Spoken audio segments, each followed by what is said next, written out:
Hello friends, welcome back. चलिए start करते हैं नेक्स्ट पार्ट नंबर 10 वो हम डिस्कस करने वाले हैं। ठीक है, पार्ट नंबर 10 अगेन यहाँ पर 20 क्वेश्चंस को हम देखेंगे। तो चलिए स्टार्ट करते हैं। फर्स्ट क्वेश्चन, बिहार की किस महिला वैज्ञानिक ने गेहूं अनुसंधान उत्कृष्ट कार्य के लिए यानी कि गेहूं यानी कि वीट के रिसर्च में अच्छा काम करने के लिए एक अमेरिकी एनजीओ के द्वारा इनको अंतर्राष्ट्रीय पुरस्कार दिया गया है? तो उस महिला विज्ञानी का नाम बताना है। Doctor Prerna Jha, Bharti Pandey, Anupama Sinha and doctor Premlata Yadav. यहाँ पर जो सही आंसर होगा वो होगा option B, doctor Bharti Pandey. इन्हीं को ये गेहूं अनुसंधान में उत्कृष्ट कार्य के लिए ये अंतर्राष्ट्रीय पुरस्कार दिया गया है। नेक्स्ट क्वेश्चन, बिहार के किस वित्त वर्ष 2020-21 बिहार के वित्त वर्ष 2020-21 का कुल बजट व्यय कितना अनुमानित किया गया है? अनुमानित मतलब एस्टिमेट आपको बताना है। ठीक है, यानी कि अनुमान लगाया गया है कि जो अभी फाइनेंशियल ईयर चल रहा है इस वित्त वर्ष में कितना कुल खर्च होना है। तो यहाँ पर जो ऑप्शन सी है यानी कि 2,11,761 करोड़ रुपए, ये आंसर होगा कि 2020-21 का जो कुल बजट का व्यय है इतना एस्टिमेट किया गया है। ठीक है, ये आपको बताना है। अगर आपसे पूछा जाए कि 2019-20 का कितना खर्च रहा है तो फिर आप ऑप्शन डी लगाएंगे, 2,05,01 करोड़ रुपए। ठीक है, लेकिन यहाँ पर 2020-21 का अनुमानित व्यय पूछा गया है कि कितना एस्टिमेट होगा खर्चा, तो वो होगा ऑप्शन सी, 2,11,761 करोड़ रुपए। बिहार के किस जिले में स्थित पचना पहाड़ी पर खुदाई के दौरान देवी तारा की एक मूर्ति मिली हुई है? तो देवी तारा पहले की अब किस धर्म से रिलेटेड है? It is not related to Hindu धर्म। ठीक है, हिंदू धर्म से रिलेटेड नहीं है, ये रिलेटेड है बौद्ध धर्म से। जो बौद्ध धर्म है ये उससे रिलेटेड उनकी देवी माना जाता है इनको, देवी तारा। तो इनकी खुदाई के दौरान एक प्रतिमा मिली हुई है पचना पहाड़ी पर। तो बताना है कि पचना पहाड़ी इन डिस्ट्रिक्ट में से किस जगह पर स्थित है। ठीक है, तो इसका जो सही आंसर होगा नालंदा, ऑप्शन सी। यहाँ पर पचना पहाड़ी है जहां पर ये देवी तारा की मूर्ति मिली हुई है। सरकार द्वारा विकसित ऑनलाइन पोर्टल परिमार्जन बिहार किस विभाग से संबंधित है? यानी कि ये जो परिमार्जन ऑनलाइन पोर्टल लॉन्च किया गया है ये बिहार में किस क्षेत्र, बिहार में किस डिपार्टमेंट से संबंधित है, ये आपको बताना है। तो स्वास्थ्य, ग्रामीण विकास, राजस्व और भूमि सुधार, विज्ञान और प्रौद्योगिकी। यहाँ जो ऑप्शन सी होगा राजस्व और भूमि सुधार, इससे ये संबंधित है। इसी डिपार्टमेंट ने ये पोर्टल को लॉन्च किया गया है। तो मेनली ये जो परिमार्जन पोर्टल है ये किस वजह से लॉन्च किया गया है? इसका काम क्या है? इसका काम है कि जो लैंड रेवेन्यू होते हैं, ठीक है, लैंड रेवेन्यू, साथ साथ जो लैंड रिफॉर्म होते हैं, इन लैंड रेवेन्यू और लैंड रिफॉर्म में ट्रांसपेरेंसी आ सके।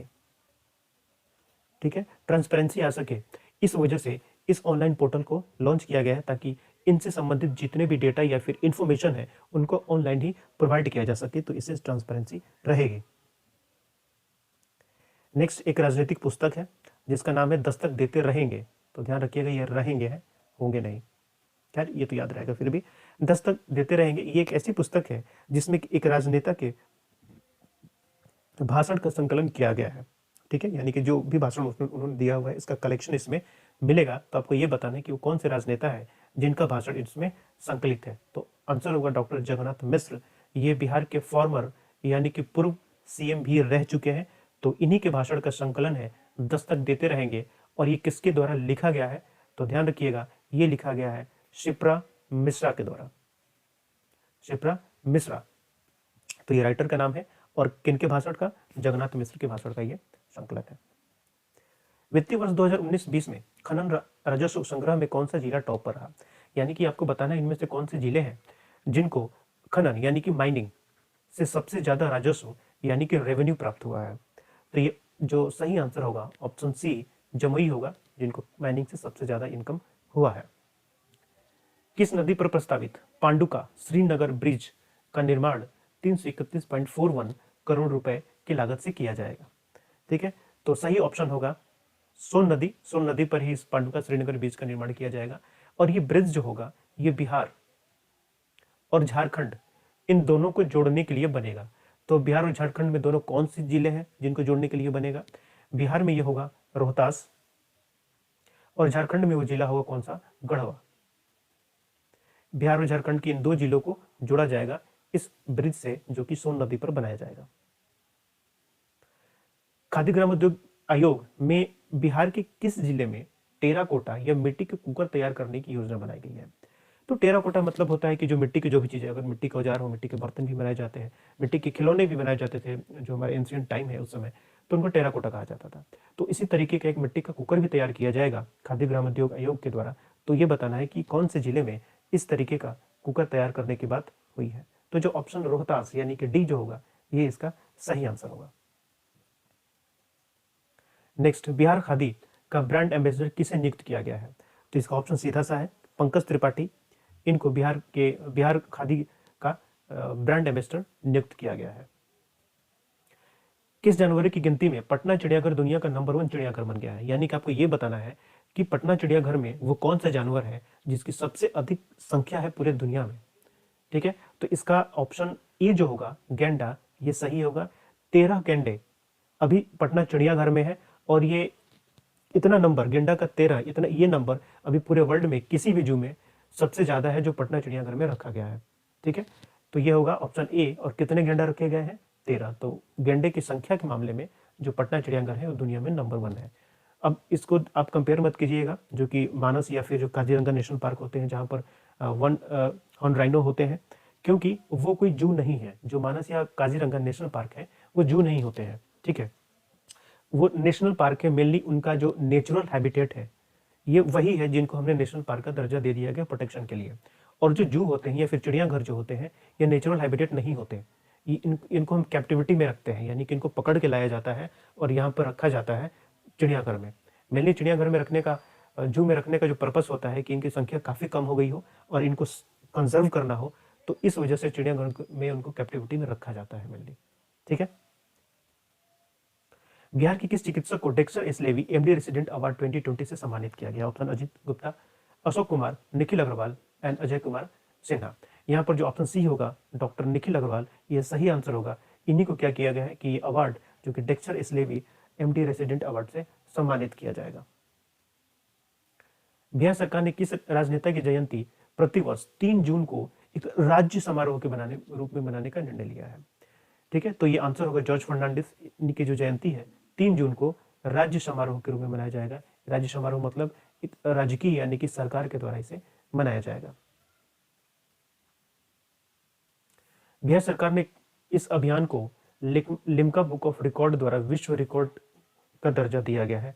ऑप्शन सी जो होगा ये चंपारण शताब्दी समारोह, इस समारोह को विश्व रिकॉर्ड के लिए लिम्का बुक ऑफ रिकॉर्ड में शामिल किया गया है। नेक्स्ट क्वेश्चन, 50,000 करोड़ रुपए की लागत से बिहार के कितने जिलों में गरीब कल्याण रोजगार योजना शुरू की गई है? तो आपको पता है कि गरीब कल्याण रोजगार योजना ये लॉकडाउन के टाइम पर केंद्र सरकार द्वारा लॉन्च की गई थी और मेनली ये रोजगार योजना है। ये किस लिए है? यानी कि जो माइग्रेंट अपने अपने घर लौटे हैं बिहार में, ठीक है, उनको वहां पर रोजगार यानी कि एम्प्लॉयमेंट दिया जा सके, इसलिए इस योजना को लॉन्च किया गया है। तो जो सही आंसर होगा वो होगा 32, यानी कि ऑप्शन डी 32 जिलों में इसको कार्यरत किया गया है। बिहार में टोटल कितने जिले हैं? 38 जिले हैं, लेकिन 32 जिलों में इस गरीब कल्याण रोजगार योजना को कार्यान्वित किया जा रहा है। शिक्षा विश्व भारत रैंकिंग में बिहार की रैंकिंग सूची में किस विश्वविद्यालय को पहला स्थान मिला हुआ है? ठीक है, तो यहाँ पर ध्यान रखिएगा कि बिहार की रैंकिंग सूची में, यानी कि ये जो विश्वविद्यालय है इनमें से एक, ये बिहार में नंबर 1 है, पूरे ऑल इंडिया में नहीं। ये बिहार की रैंकिंग में, इनकी सिर्फ बिहार में ये नंबर 1 है। तो ऑप्शन डी जो होगा साउथ बिहार सेंट्रल यूनिवर्सिटी गया, यानी कि दक्षिण बिहार केंद्रीय विश्वविद्यालय गया, ये बिहार में नंबर 1 यूनिवर्सिटी का दर्जा इसे मिला हुआ है। नेक्स्ट, बिहार के किस जिले में भारत का दूसरा लोटस टेम्पल बनाया जाएगा? पहला लोटस टेम्पल कहाँ है? पहला जो लोटस टेम्पल आपको मिलेगा ये मिलेगा दिल्ली में, यानी कि न्यू दिल्ली में।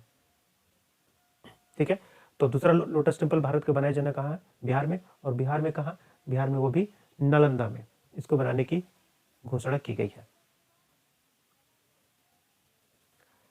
1900 करोड़ रुपए की लागत से NHAI यानी कि national highway authority of India को एक प्रोजेक्ट दिया गया है और प्रोजेक्ट ये है कि आपको झारखंड और बिहार के बीच में एक पुल का निर्माण कराना है। झारखंड में कहां से? झारखंड में साहिबगंज से। ठीक है, झारखंड में साहिबगंज से और बिहार के मनिहारी तक ये बनाना है, बिहार के मनिहारी तक बनाना है। तो ये पूछा गया इसमें कि ये जो मनिहारी है बिहार का, ये किस जिले में पड़ता है, किस डिस्ट्रिक्ट में पड़ता है, ये आपको आंसर बताना है। तो ये जो मनिहारी पड़ता है ये पड़ता है कटिहार जिले में, ठीक है। तो झारखंड का साहिबगंज और बिहार का कटिहार और कटिहार में मनिहारी को जोड़ने के लिए एक पुल बनाया जाएगा जिसका काम NHAI यानी कि national highway authority of India को दिया गया है। तो इस तरीके से ऑप्शन बी जो होगा वो सही होगा। नेक्स्ट क्वेश्चन, बिहार के किस शहर में सितंबर 2020 से उड़ान संचालन करने की घोषणा हुई है? तो बिहार में 3 जगह एयरपोर्ट है, एक है पटना में, एक है पटना, एक है गया, ठीक है, और एक है दरभंगा। तो पटना और गया वाला जो एयरपोर्ट है ये तो पुराना है, ये पहले से ही यहाँ पर उड़ानें चल रही हैं, तो सितंबर 2020 से यहाँ पर उड़ान संचालित करने का कोई मतलब नहीं है। तो दरभंगा जो है ये 3rd एयरपोर्ट बिहार में बना हुआ है, तीसरा एयरपोर्ट जो हाल ही फिलहाल में बना है, और यहीं से उड़ान संचालित करने की घोषणा की गई है सितंबर 2020 से। तो जो ऑप्शन सी होगा ये सही होगा। कोरोना काल 2020 में बिहार विधान परिषद के कितने उम्मीदवार निर्विरोध चुने गए हैं? निर्विरोध का मतलब बिना किसी विरोध के, तो यहाँ पर ऑप्शन बी यानी कि 9 उम्मीदवार ऐसे हैं जिनको निर्विरोध चुना गया है। किसमें? बिहार विधान परिषद में। तो बिहार विधान परिषद में टोटल मेंबर कितने होते हैं? संख्या की अगर बात करें तो टोटल 75 मेंबर्स होते हैं, ये याद रखिएगा। लास्ट क्वेश्चन, बिहार में सभी विभागों में कितने वर्ष या उससे अधिक आयु के अकुशल कर्मचारियों को अनिवार्य सेवानिवृत्ति के आदेश दिए गए हैं?